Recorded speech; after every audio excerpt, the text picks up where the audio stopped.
Hello everybody, this particular presentation and vidcast looks into plagiarism and referencing. The idea I want to bring across is basically that referencing functions like a treasure map to your academic writing. So this is why I chose that a bit unusual graphic for this presentation. Before we go on to our treasure hunt, I want to let you know and make you think about what do you bring aboard ship? What do you have to load? What kinds of information? And as discussed in another vidcast about formal and informal writing and informed opinion and personal opinion, is yes, you bring your own experience and your own opinions, which is a good starting point. But in academic writing, you also have to load the ship with academic journals, books, reliable websites, lecture information, or textbooks. This is all information you need to bring aboard ship when you start out your journey on academic writing and writing reports, writing assignments. The whole point of that is to provide the reader with a map to your writing.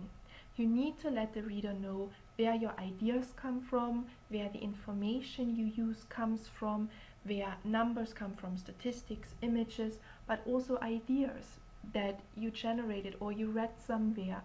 So you need to signpost where all this comes from so the reader has a map to your writing and knows what you're thinking, how you're thinking, and how you approach the discussion. The next point is, in providing that kind of information, you strengthen your argument, you back yourself up. After all, you want to know if the treasure map is true with a real treasure at the end of it, or if it's just made up. The next point is plagiarism. Plagiarism is an issue you will come across throughout the whole time at university, and it basically means you use information that is not common knowledge without letting the reader know where you got this information from.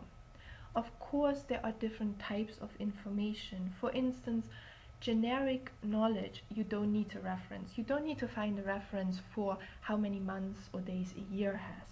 You don't need to find a reference for who's the Prime Minister of the UK.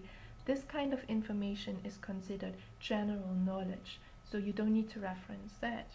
However, you need to reference all information that the general public would possibly not know, and quite often that means all facts that are specific to your discipline, numbers, statistics, graphs, images.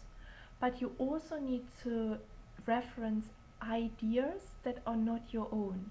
So any ideas that came to you because you watched something, you read something, you had a discussion, you saw a picture. Where does the idea come from? Let the reader know. This is important for you. If you use proper referencing, you are getting the treasure. You are avoiding plagiarism. Avoiding plagiarism is easy if you get into the habit of referencing, of signposting, of letting the reader know where you are in your journey, where you got the ideas from.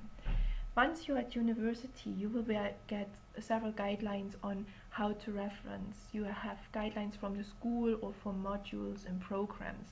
So make sure you use these guidelines in your writing, and keep in mind, to have a proper treasure hunt, you need to load the ship with the appropriate information, with the resources, and you need to let your reader know where you got all this information from.